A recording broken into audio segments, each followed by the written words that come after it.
everything right now. Goff takes, turns, gives to Montgomery. Two hands on that football. There he goes over the right side. 25, 20, cuts to the right at the 15, down to the 10, down to the 5, to the end zone. Touchdown, Detroit Lions.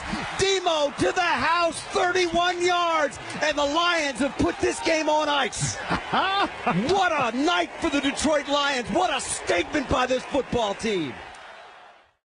Oh, it was the Lions making a statement on Monday Night Football. David Montgomery finishes the game off in the best, most fitting way possible, doing it on the ground where they beat up the supposedly tough Ravens all night long. That is Dan Miller and Lomas Brown on WXYT, two of my absolute favorites on the mics on a night that, if you didn't believe it after that big win against the Bears, announced that the Lions are back, that they're not going anywhere. 38-24 in one of the most entertaining Monday Night Football games in a while. I'm here with Nick Shook live on YouTube. Appreciate y'all and everyone listening the next day. Nick, I thought it was going to be a classic ending, and in a way it was. The Lions get the ball up 7. They have it at midfield, 4th down, deciding, do we kick it off and trust our defense? No, how about we trust our defense by going for it? Jared Goff layers in a perfect throw. They trusted their quarterback, their running game all night, and the offense delivered. They showed they can still win shootouts against the best of them. What surprised you the most tonight? I knew the Ravens were missing Nandi Madubuike and Kyle Van Noy, and that it was going to make them a little weaker up front. But my God, did the Detroit Lions send a statement to not only the Baltimore Ravens, but the rest of the NFL that we're going to do one thing and one thing only. We're going to do what the hat says, run the damn ball. That's what they're going to do, and that's what they did on Monday night. I mean, the totals are absurd. 224 net rushing yards for Detroit. David Montgomery goes 12 for 151 and 2 touchdowns, a long 72-yard run. He gets that touchdown run to ice it. They won the battle of toughness, the battle of grit in the interior, which is a phrase that's on a hat Dan Campbell wears all the time. Grit. They won the battle of grit tonight, and they proved that they are one of the toughest teams in the NFL, especially when it comes to running the football. So the final score was 38-30 after Lamar had that garbage time touchdown that could have decided a lot of fantasy football matchups out there, with Mark Andrews getting the touchdown late. And I actually think that final score flatters the Ravens, because even though these two teams were going punch for punch, and Lamar Jackson had a lot of great throws in this game, after the Lions fell down by a touchdown right after halftime, it was one-way traffic. And yeah, a lot of the passing stats look similar, but you mentioned those rushing stats, how uneven they were. After Derrick Henry's early rushing touchdown, they couldn't get anything done on the ground. On the other hand, David Montgomery is popping off big plays, the longest run in the NFL, over 70 yards, and then he hits that touchdown. But it was the 5, the 6, the 7, the 8-yard runs. They ended up with a 60% success rate compared to 31 for the Ravens, almost doubling them up. It's awesome.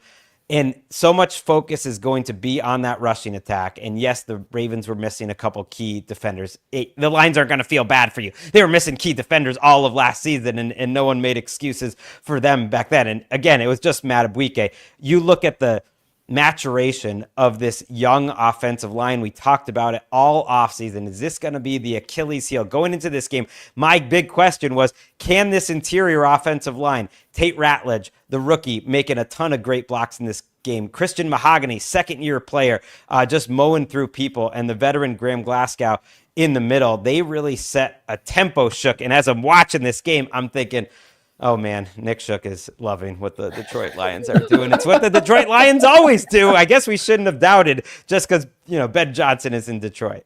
That's why I put the hat on, because it makes my heart so warm that a team can win classically. They can win by winning in the trenches and making a statement like they did. But it also speaks to the identity of the Detroit Lions offensively, because even though they lose their offensive coordinator in the offseason, they're still the same team. They still like to build out of the run, build out of play action, and run their offense that way. And because their running game was so effective, especially on that 18-play, 98-yard drive, they were able to do whatever they want in passing situations. They were also converting key third downs on that specific drive. They got into a rhythm that we didn't see them get into at all in week 1. We saw them get into it against the Bears in that blowout, but you thought, well, it's against the Bears. This was a real test. This was a measuring stick, and they passed it, and they proved to everybody that they are still the same team. And oh, by the way, we can pull out some tricks out of our bag too. Just because Ben Johnson's gone doesn't mean he didn't leave the bag behind. And our new offensive coordinator can't dial some fun stuff up too. The option on the goal line on 4th and 1, Amon-Ra St. Brown pitching it to Jahmyr Gibbs. There was just so much beautiful creativity from this team. And like you said, the Detroit Lions, I don't know if they ever went anywhere, but they are certainly back. Yeah, they had both running backs on the field at a certain point. They have like the I formation. It was the 11th time in David Montgomery and Jahmyr Gibbs' career as teammates that they both scored a touchdown in the same game. That is the most in NFL history. You mentioned the trick play in the fourth quarter on 4th down, one of a few key 4th downs that we're going to talk about. Let's actually listen to John Morton getting in his bag, the new Lions offensive coordinator, having his own breakout game. Goff up under center, turns, gives, Amon-Ra flips it out to Gibbs. He's in the house, baby. Touchdown, Detroit Lions. Oh, that is beautiful. Goff hands it to Amon-Ra. Amon-Ra flips it to Gibbs, and the Lions have got the lead back.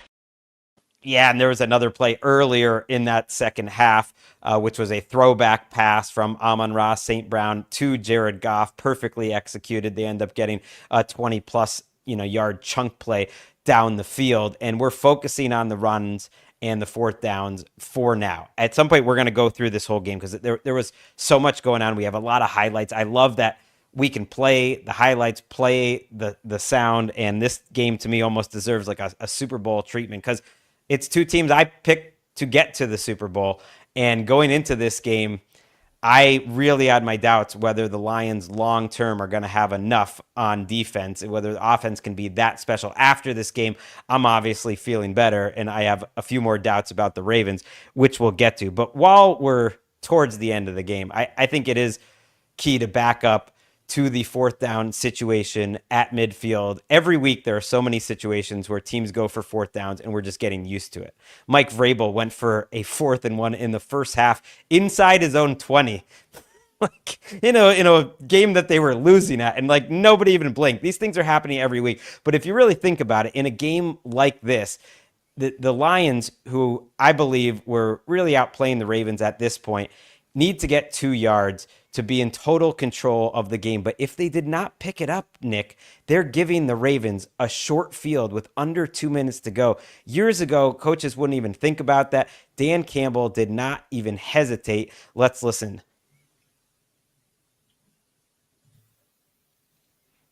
Waiting to listen to the 4th down call at Goff up under center. Montgomery the single back. Goff fakes to him. Wants to throw. Does downfield. Wants Amon-Ra. Got him. Made the catch inside the 40. It's a first down, but there's a flag down as well. It's a hold against Baltimore. That is huge.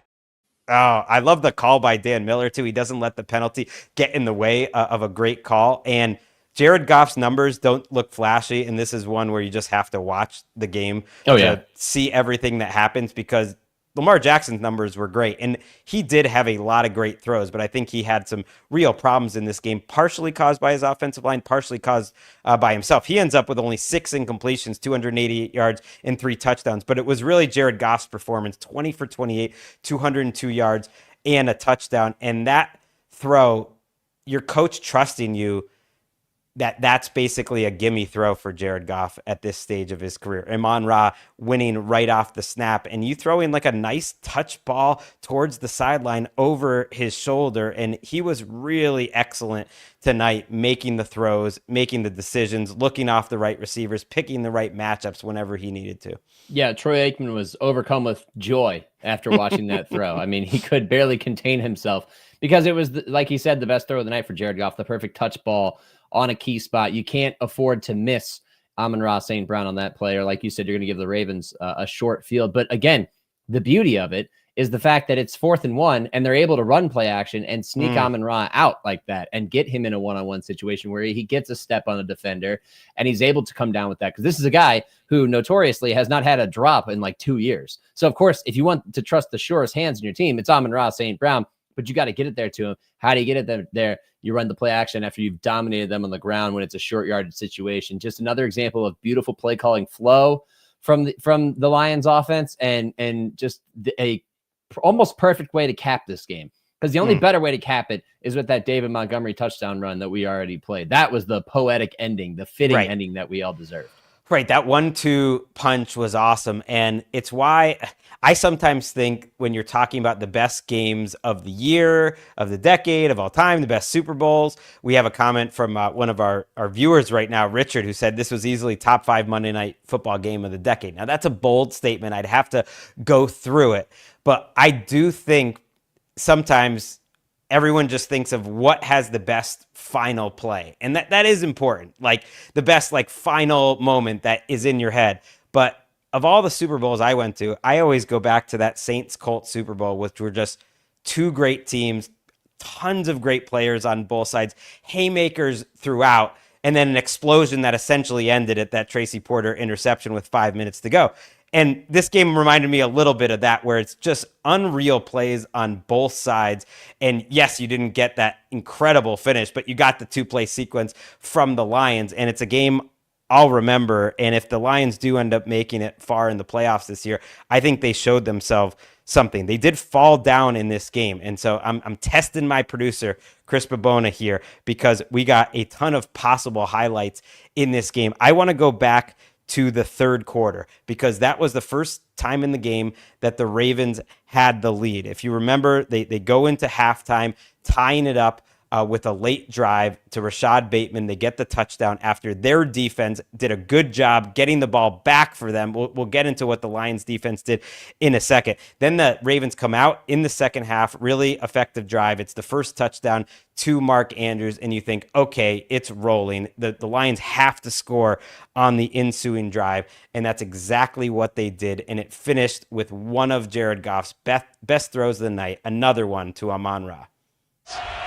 Goff out of the gun, Montgomery to his right. Jared's got it back and looking, throwing right side. Wants Amon-Ra, end zone, got it, touchdown, Detroit Lions. What a delivery that time by Goff, where only Amon-Ra with those late hands could pull it in, and the Lions were an extra point away from drawing even once again here in Baltimore. What did you think about that route? You see Marlon Humphrey just looking up in like the distance, like wondering how did that just happen?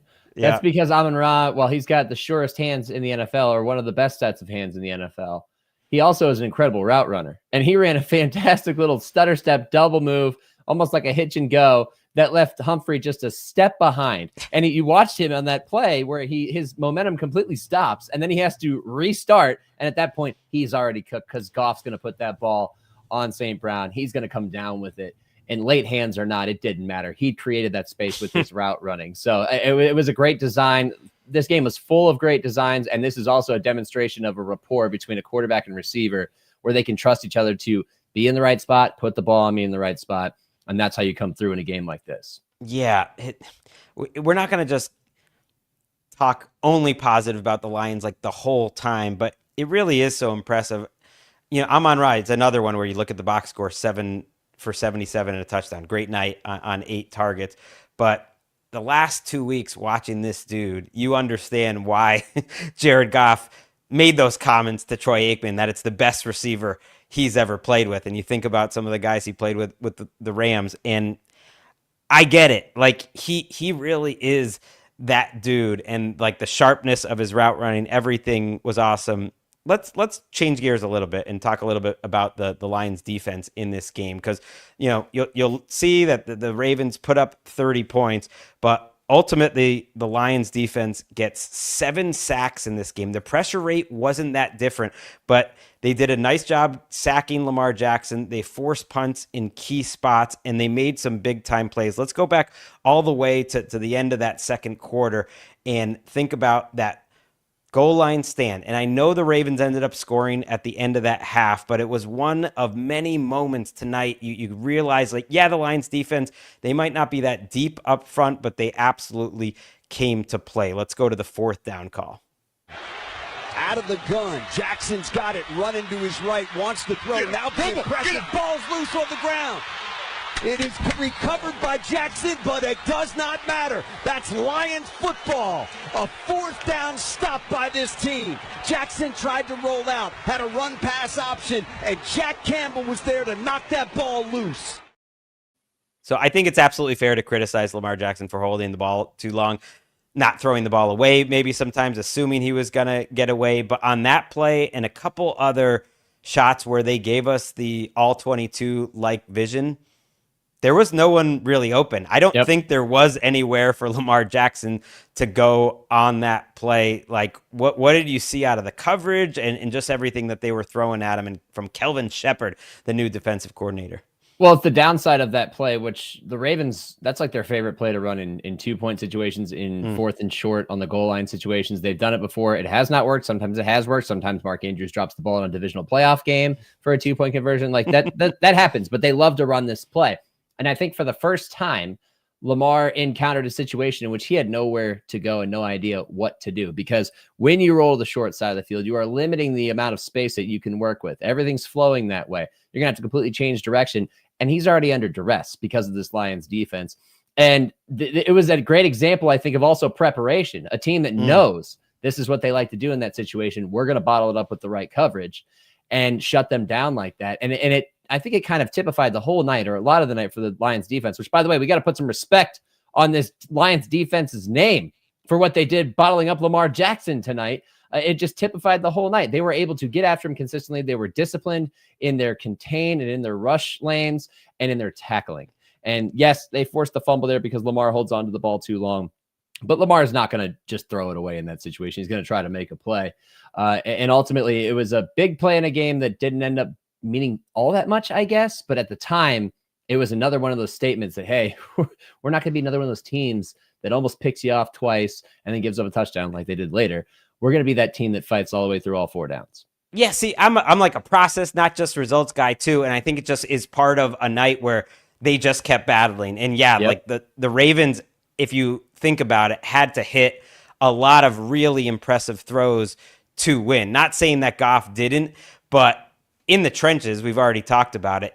It just was such a mismatch. The Lions offensive line beasted the Ravens defensive line on the ground. The Lions defensive line beasted the Ravens offensive line when they tried to run. So it came down to, ultimately, like, could they get enough pressure on Lamar Jackson? Because it turned into a game where he had to just throw all the time. And for a while, I was ready to come on here and talk about, like, well, Aiden Hutchinson not really quite looking like himself. The pressure rate is pretty low. And then by the end of the game, you look up and it's a 40% pressure rate. It's the sacks. It's not letting him get out as a runner, I think, which was really impressive. Al-Qaid Muhammad, who, was picked up off the scrap heap. He was on the practice squad at pretty large sections of last season for the Lions. Like, he couldn't even make their active roster. He was making a lot of plays. The linebackers were really good. Anzalone actually had a number of quick pressures on blitzes. And in the end, Hutchinson made a couple of the biggest plays of the game with a sack and also knocking the ball out of Derrick Henry's hands.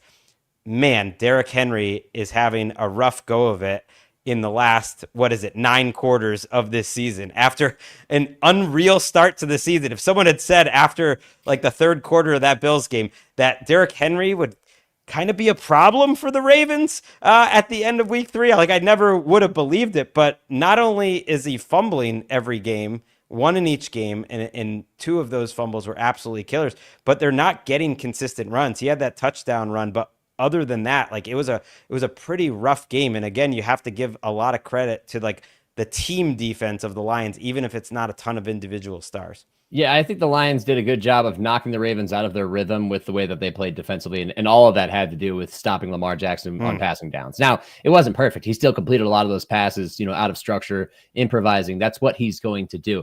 But their coverage, they were versatile in coverage. According to Next Gen, they ran zone 55.3% of the time. The rest of it was man. That's pretty balanced. They got sacks in both looks, whether it was man or zone.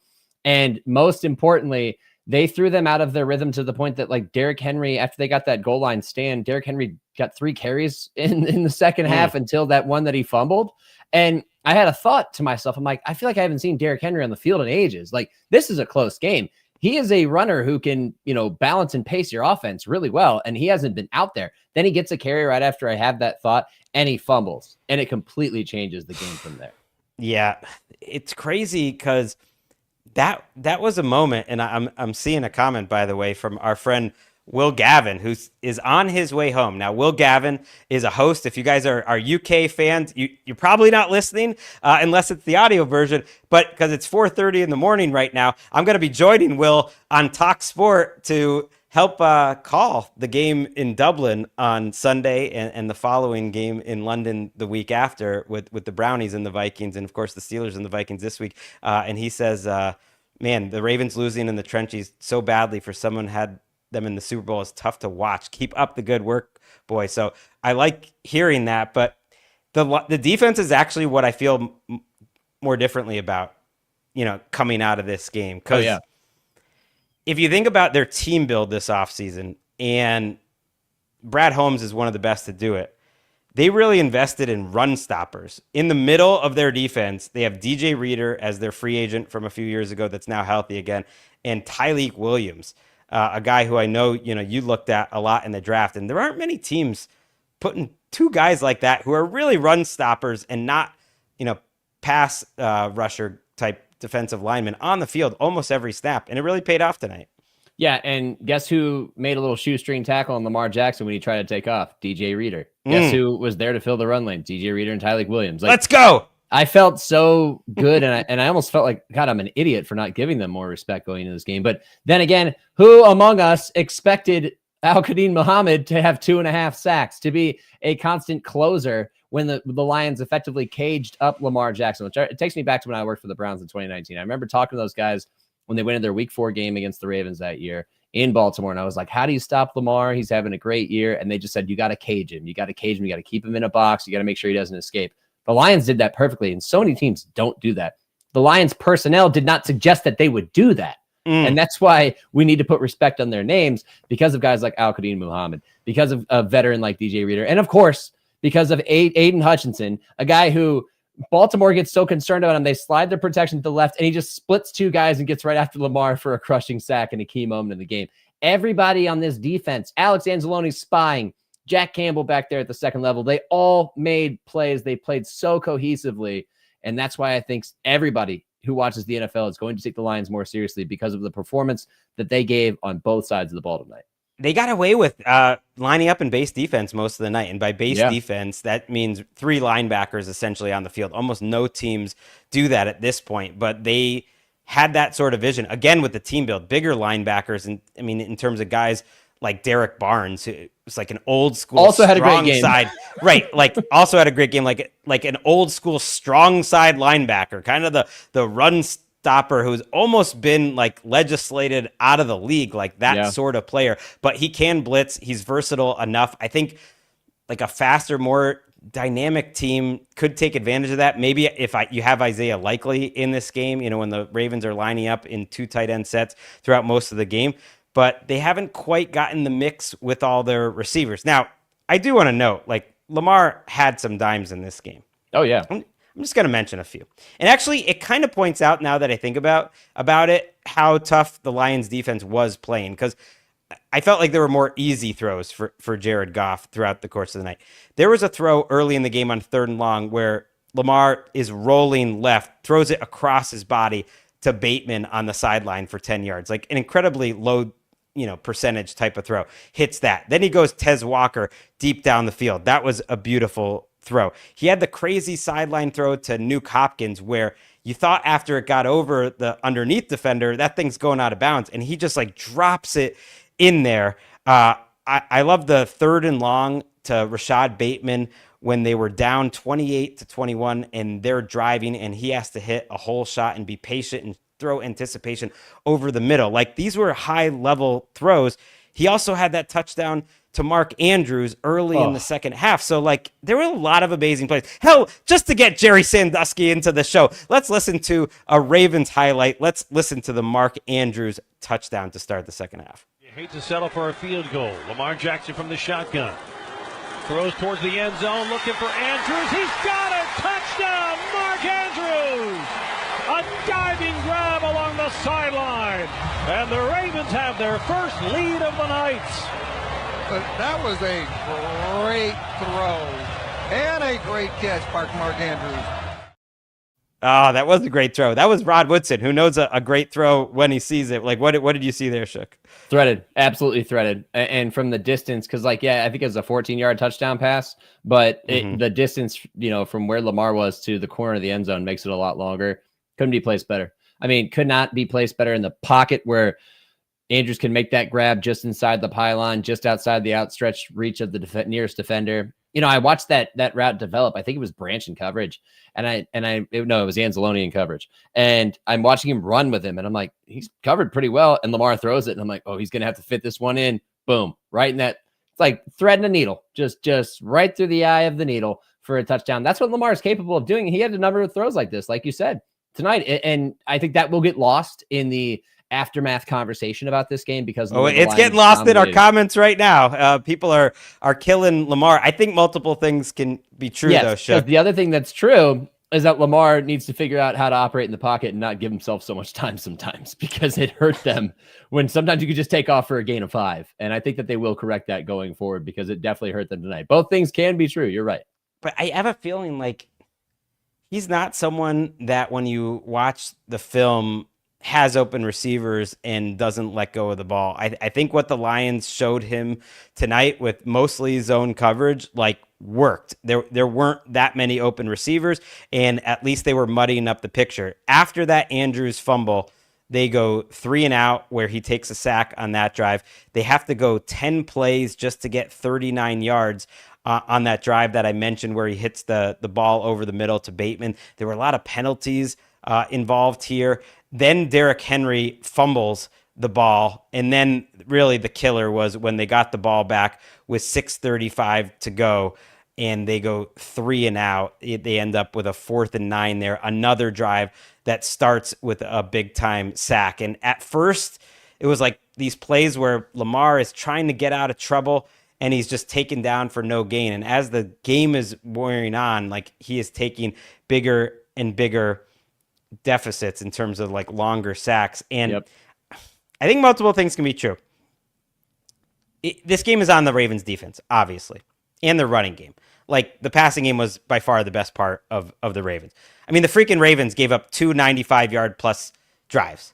That's outrageous. We haven't even mentioned that there was an 18-play, 98-yard drive. You mentioned it, but that was the longest drive, of course, in the NFL this season in terms of minutes, 10 minutes and 48 seconds. But Joe Buck mentioned there hasn't been a drive over 95 yards against the Ravens defense in Baltimore for over 20 years. They gave up 2 of them tonight. So on a night like that, where Derrick Henry has a terrible success rate and your defense plays like that and Derrick Henry fumbles the ball in the fourth quarter, Lamar Jackson is not number one on your biggest issues. That said, like, the accusations that he can be, like, a little amped up in big games, I do wonder about that sometimes, because early on, like, you're watching him on the sideline when they went 3 and out early, like, he was so frustrated early in that game, and you can see just, like, the tension. I hate being the body language doctor. A lot of players play well when they're angry. I'm not saying that they couldn't, but you just can almost, like, feel the anxiety coming off of that sideline between Lamar and then, of course, Derrick Henry, crashing out a little bit later. Like, I do think, like, holding on to the ball so long, like, that feels like a little bit of tightness, even though there was a lot of great plays in between.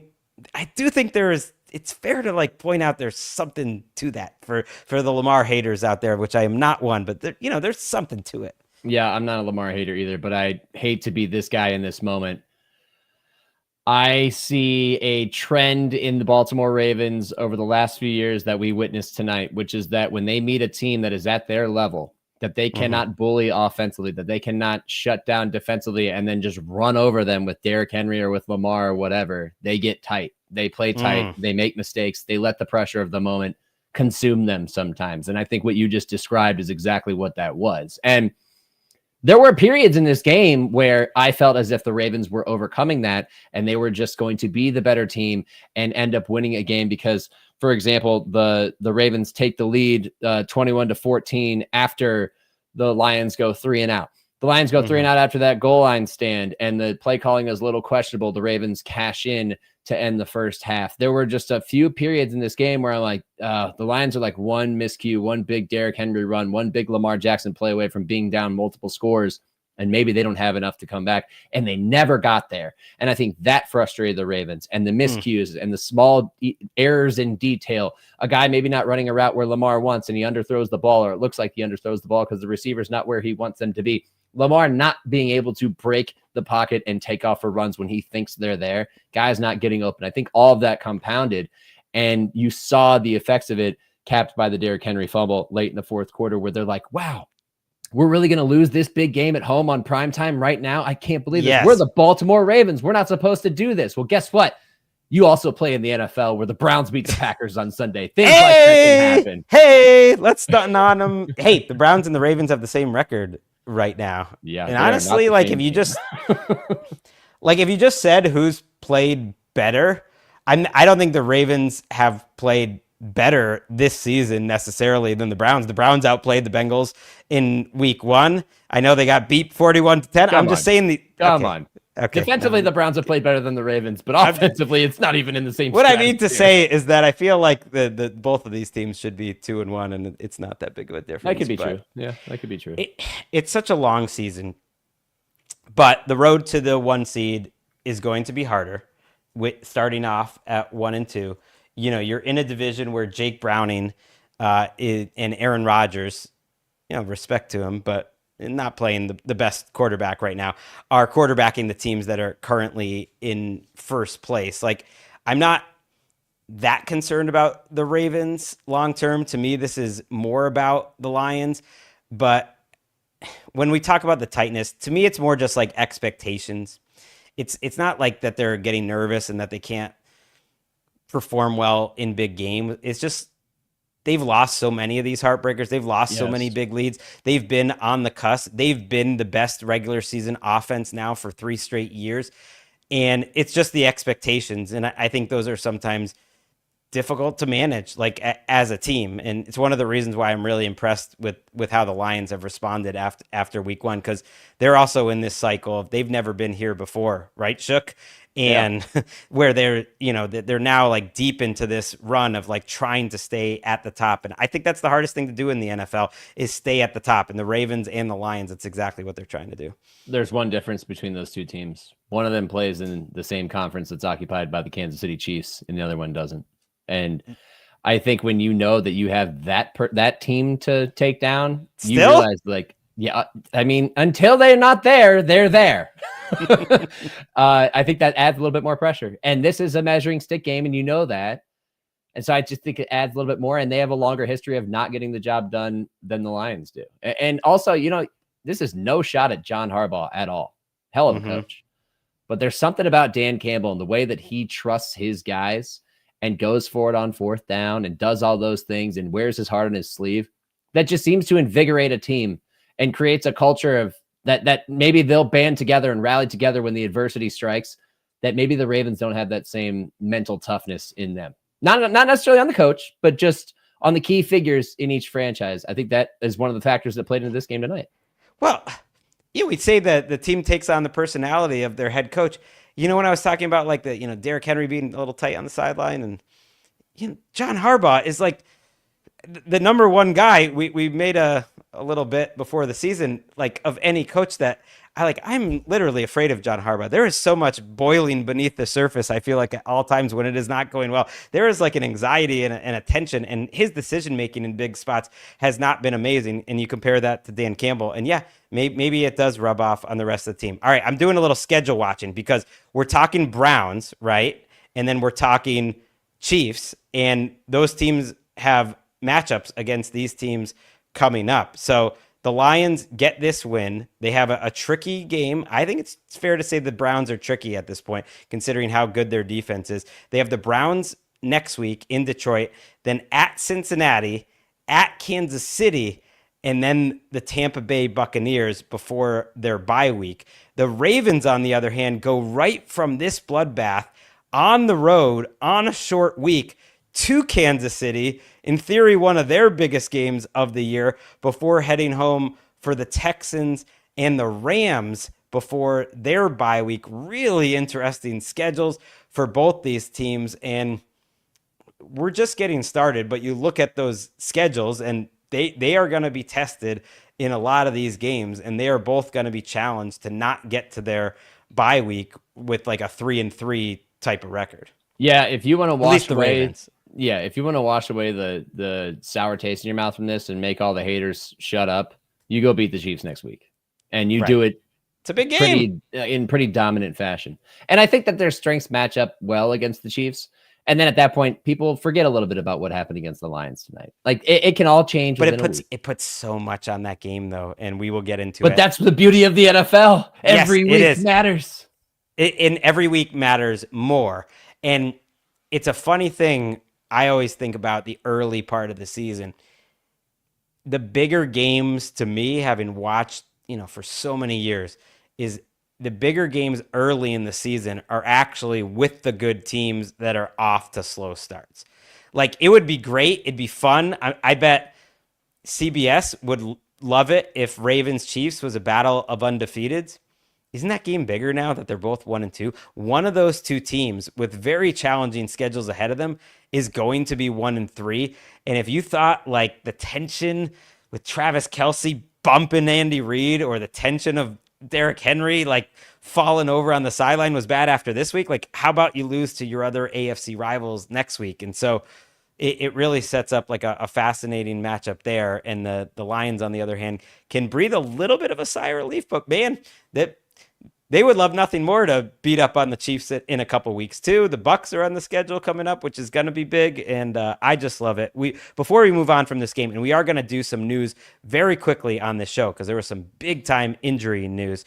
It is time for delivering results presented by Uber Eats, and no one, and I mean no one, deserves this honor more than the Lions offensive line and their running backs. And I am talking about David Montgomery. We've hit a couple of his highlights already. Let's go to the big 72-yard rush in the second half of this game.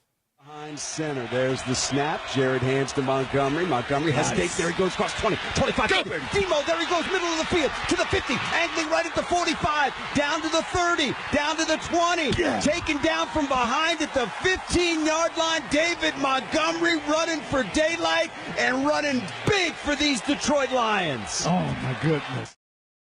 Oh, man. 12 for 151 and 2. I was watching that still with my son, and my wife, and Emeka just goes like, I thought he was faster. And and Walker was like, no, that's Gibbs. But don't dog on David Montgomery, because that burst through the hole is fantastic. His ability to make people miss and his freaking toughness. Shout out to Brad Holmes and David and Dan Campbell for making him one of their very first free agent signings, saying he is going to set the tempo and the MO for this team. And that duo, they wouldn't be as good without each other. They were just a lot of fun to watch tonight. Yeah, show. I mean, it's thunder and lightning right there. And we saw them both in action. It was Gibbs early. It was Gibbs in short yardage. Then it was Montgomery in short yardage. And then it was Montgomery ripping off the big gain. It was Montgomery closing the game with another big run down the sideline where he did look fast enough to get the job done. I love, we've already talked about it. I love offensive line play when it works well, when you run duo and then your bulldozer of a running back who's still got burst, gets through the hole and rips off a big one. They out-Ravened the Ravens tonight, and it was because of guys like them. Yeah, and look, that's just what they do when they need a play. It's especially like if they're in like a second and long situation, especially they just run duo. Explain to the listeners what that means, because that's like real, no nonsense. They're not trying to fool you. Power football. Exactly. That's when you dedicate two blockers to one guy with the idea of getting one of them to the second level, and you just bully the first guy off the line, create an initial run lane. The second guy gets the second level, creates you a second crease. And that's exactly what Montgomery did and followed, except he also broke a tackle on his way out, which is really what sprung him for the massive gain and to show off those wheels that may not be as fast as Gibbs, but they're still fast enough. I absolutely love it. And yes, we went a little long on Lions Ravens, but these are two teams to me in the inner circle of possible teams we could see in Santa Clara in February, and they delivered an incredible game. That was delivering results presented by Uber Eats, where you can get the best deals on game day food all season long, the official on-demand delivery partner of the NFL. Order now, because it's probably early somewhere, and it's never too late to eat. I still kind of want a snack after this game. Okay, we're going to do some news, and I appreciate everyone, commenting that the Ravens are lost and everything's, just calm down. It's still September. This team, more than anyone else, traditionally improves, at least in the regular season, late. We are going to rank the news items that came out today in injuries in order of how I believe it will impact these teams. And we'll be quick on it, but some of them are pretty big. Nothing bigger than Nick Bosa being out for the season with a torn ACL. Yeah. This is a history. He has a history of a torn ACL. He is their best player in the defensive front. They underwent a lot of changes in the offseason on their defensive front with the idea that, hey, we're going to trim salary, but we have Nick Bosa there to still rush the passer. Now you lose him. Greg, I watched the game against the Cardinals on Sunday, and they win that one. And I'm like, I cannot freaking believe that the San Francisco 49ers are 3-0 because they continue to lose, guys, yet they continue to win games. Bryce Huff had a nice game against Arizona, but he's not Nick Bosa. They invested in Mykel Williams. He's young. Like, it does concern me, but I'm also not going to sound the alarm bells because they've been, managing all these injuries so far, and they're 3-0, but it is a crushing blow for them for sure, just because of in terms of defensive potential and what you can do to get after a passer. It's going to put that much more stress on their fantastic linebacking duo of Fred Warner and D Winters and on that secondary. And you hope that they can make it through. So far they are, but it's a big loss. It's huge. I listened to a 49ers podcast sometimes called Candlestick Chronicles, and they thought he was the most irreplaceable guy on the entire roster, at least going into the season, because of the total lack of depth in their minds. Yeah. Now, 3 weeks in, Bryce Huff has been better than you could have ever expected. He can give you some pass rush juice. He's not a number one, but he's been better. Mykel Williams, their first-round pick, is in that Arik Armstead mold as a good run stopper. You can play him inside. He really looks like a good pick, a top 15 pick, and he looks like it. Not a big-time pass rusher. They're going to have to manufacture some pass rush. They are a good team defense. I think Robert Saleh has really helped their defense overall, but it's just a huge fall. And you do wonder if with Bosa out, those two guys won't get to be as effective as they've been. I think they are a huge candidate to go pick up someone because the 49ers are about that life. Now, we'll see who's, trading defensive ends. Will the Saints want to trade like a Carl Granderson or a Cam Jordan? Like, there will be players available. Generally, these types of trades, it's not going to be blockbuster, but like a Carl Granderson, for instance, from the Saints for like a 4th or a 5th round pick, he's going to play valuable snaps. Those are the types of moves that I'm talking about, because if you look at the 49ers schedule, it's pretty cake the rest of the way. Yeah. Like this division is great, and not everyone can make it. Right now, they're all above 500, but the out-of-division schedule's pretty cake. So I would think that they will make a move, because I think their offense can get better as they get Brandon Ayuk back, as obviously they get Brock Purdy back, and just get healthier in general on offense. Yeah, I'm trying to think about who might be available outside of a team like the Saints, because they're not going to trade Cameron Jordan. They're not going to get the return that makes it worthwhile, I think, even at this point in his career, just because he's a Saints legend. But you do have to swing sort of someone deal. from the Titans, like Arden Key. Like there are some gross looking teams out there. Would Kayvon Thibodeau be available if they're 1-6 in mid-October? I can see that. This is a conversation probably for another day. And on one hand, you really feel for Bosa and anyone who has a big time injury like this. On the other hand, man, the 49ers are almost like a case study in the risks of putting so much of your salary cap into just a handful of players. Every guy they give a monster contract to has like a major injury. The players deserve it. So I always believe they deserve it. But CMC, Arik Armstead, a couple of years ago, that happened exactly to him. And then like right when he got a contract, Brandon Ayuk, now Nick Bosa. I might be forgetting some. Dre Greenlaw got a nice contract for them and then got hurt. There's just been a lot of bad luck. The Cowboys have had some bad luck too. This is number 2 on my list for affecting them. Can they win games, Shook, without CeeDee Lamb and their guard Tyler Booker, their first round pick?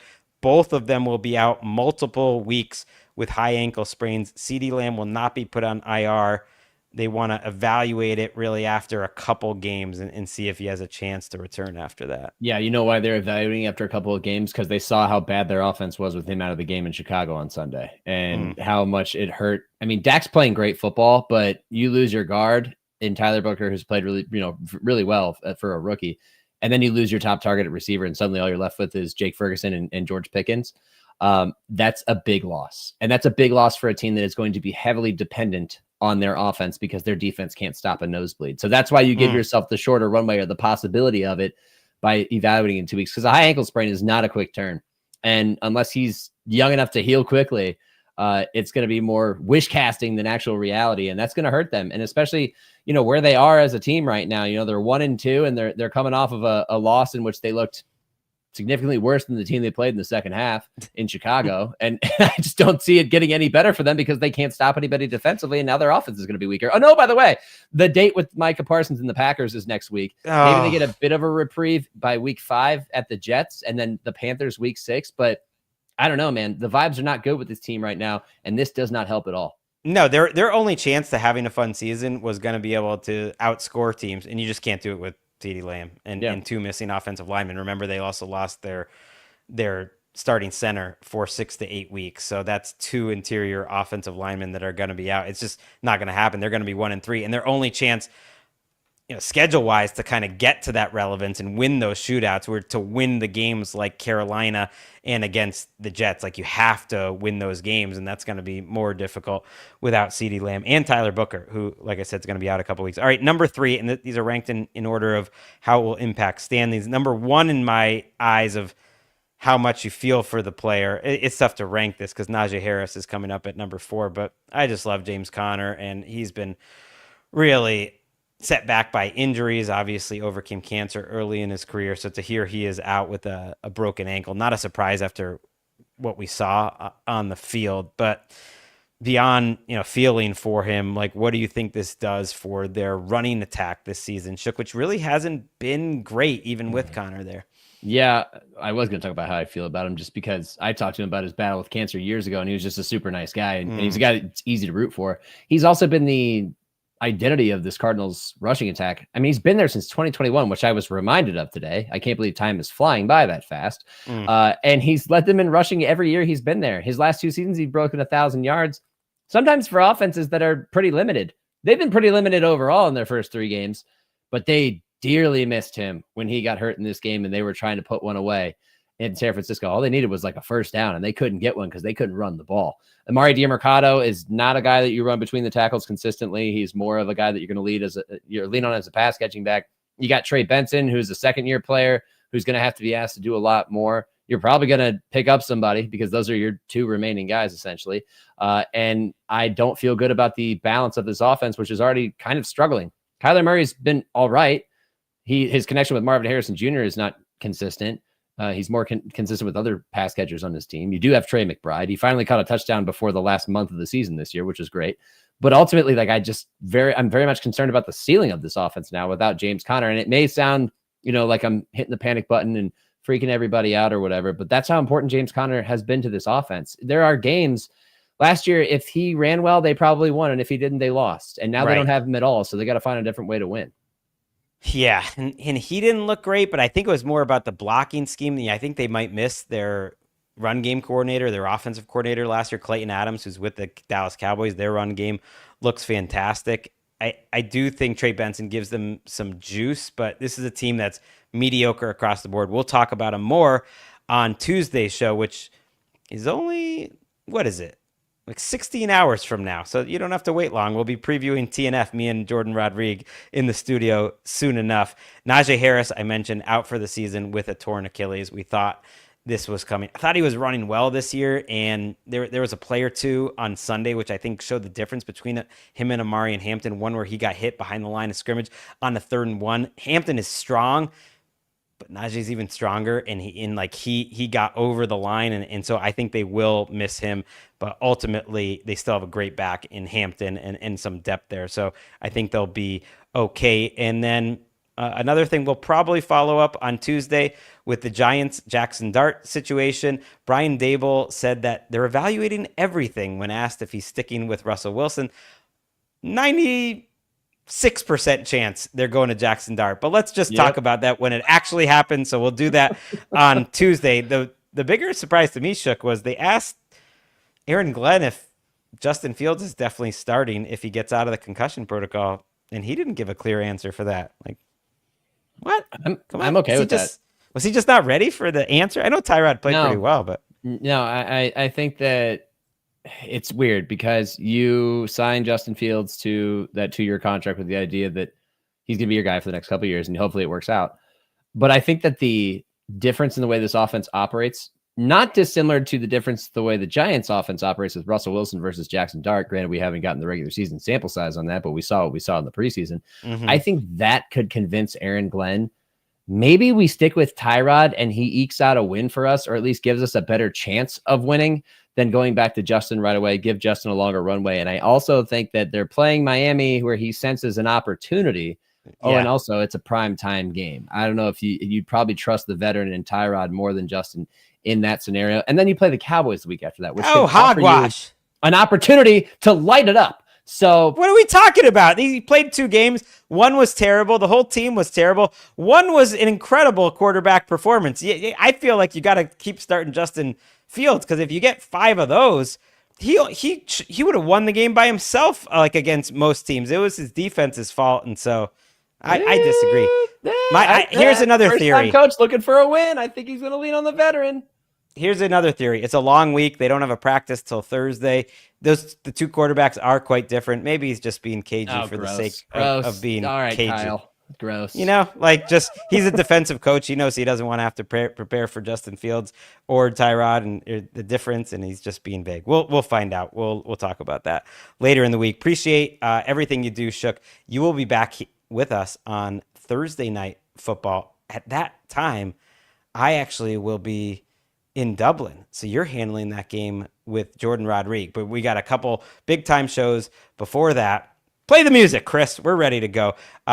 We've got our Tuesday show. We're going to decide what takes I'm bringing with me overseas. So we're going to just try out some big hot takes after 3 weeks, figure out what the best ones are. Of course, we have our preview show coming up later in the week.